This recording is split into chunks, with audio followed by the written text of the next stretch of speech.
I'm Paul Heumiller from Dream Guitars, and I'm joined here today by my good friend Jordan McConnell. Jordan's not only a great guitar player, but also a wonderful guitar maker, as many of you may have seen on our website. I personally play one of his instruments and feel very lucky to do so. And I've asked Jordan to just chat with us a little bit about what he does when he's building a guitar, you know, how he got there and all of that good stuff. So, Jordan, welcome. Hello, Paul.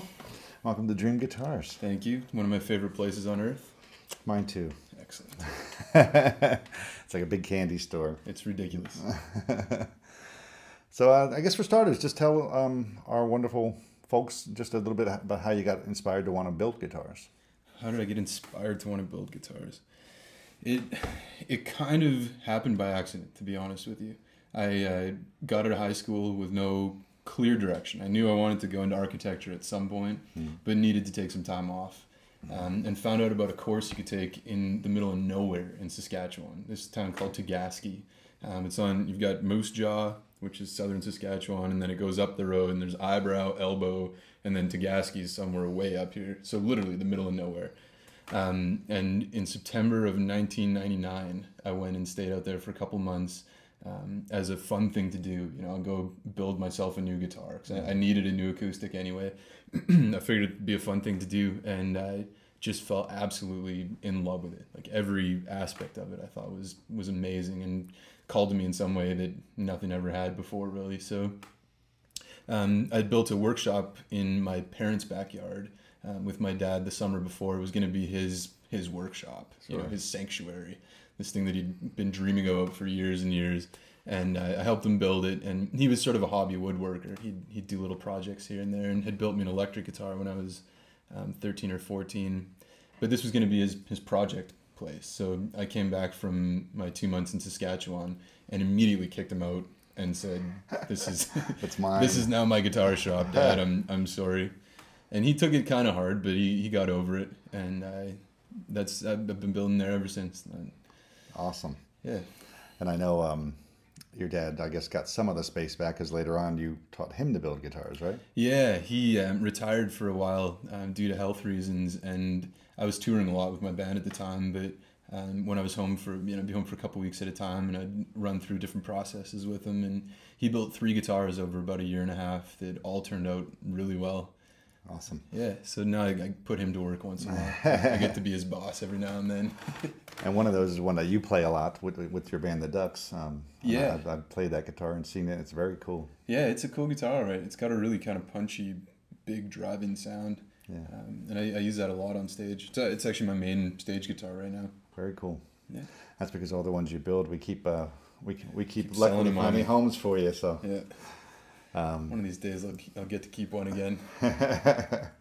I've heard a lot of builders say that. Pay my rent, keep the guitar.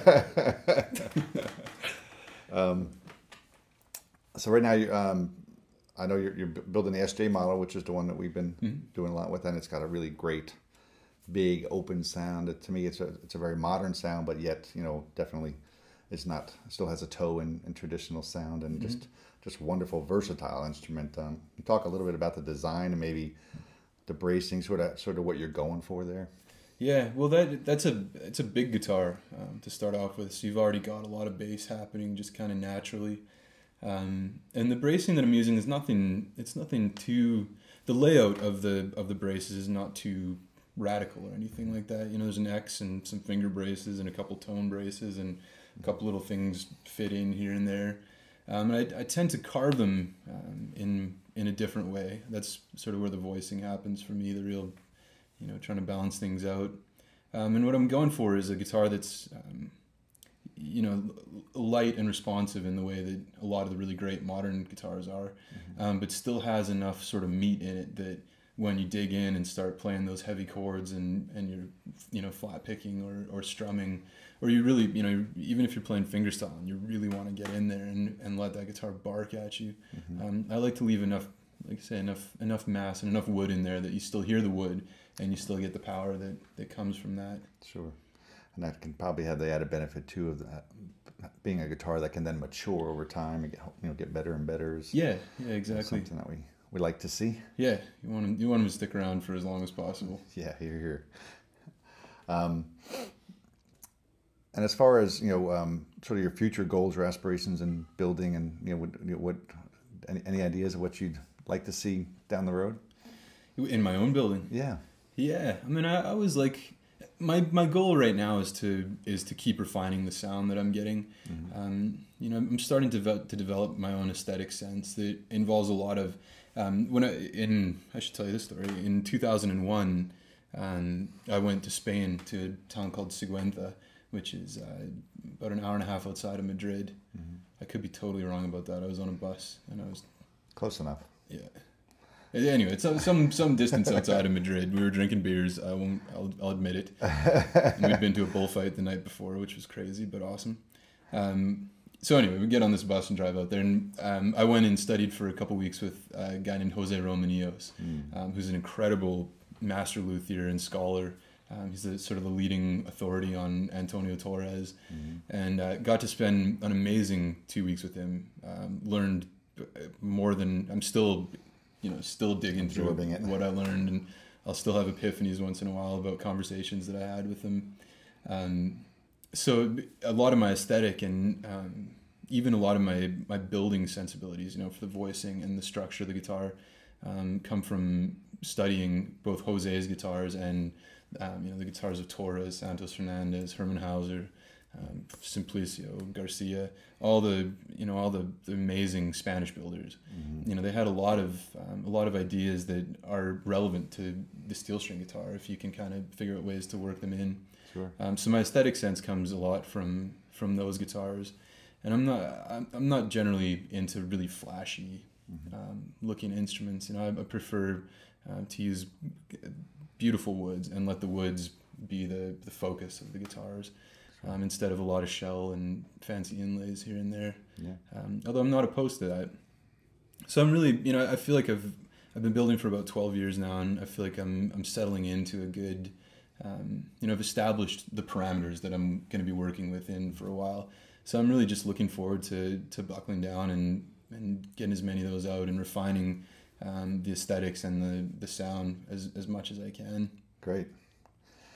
And in terms of, I mentioned earlier that I think your guitars are pretty versatile, and indeed they are. And I sense that the reason that is probably because you as a player are pretty versatile. I've had the chance to not only play with you on my porch, but study with you in a classroom setting, and everything from fiddle accompaniment to flat picking to fingerstyle. And Paul's my prize student. I did get a gold star.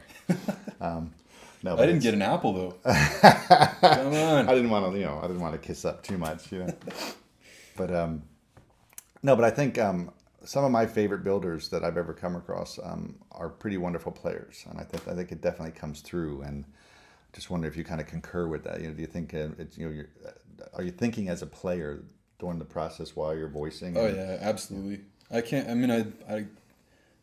can't speak for anybody else besides myself, but every aspect of everything that I do when I'm building a guitar is filtered through, how old am I now? 30. It's filtered through 25 years of guitar playing and, 10 years of playing professionally on a really serious level.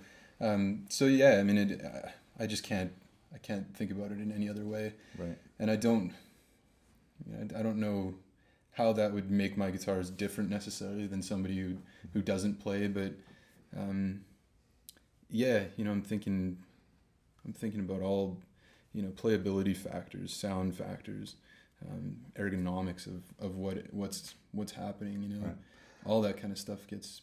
I think it's almost sometimes intangible too. It's just something that happens. Yeah, I'm searching for words here, but I can't really. Yeah, no, I'm with you. I think it's hard to put a thumb on it, but I've just noticed it time and time again. Some of the guitars that really speak the most, to lots of people, not just me. I can see the guitars people really flip over, and it's usually ones that are made by people who play pretty well. Yeah, it's interesting. Not always, but often. Yeah, probably a lot of it is subconscious. Right. Yeah, no doubt. Like music. Yeah, exactly. It just kind of happens. Well, awesome. Well, I really thank you for stopping by and hanging out with us, and I look forward to many, many more guitars of yours coming to our clients here at Dream Guitars. Likewise. Jordan McConnell, thanks.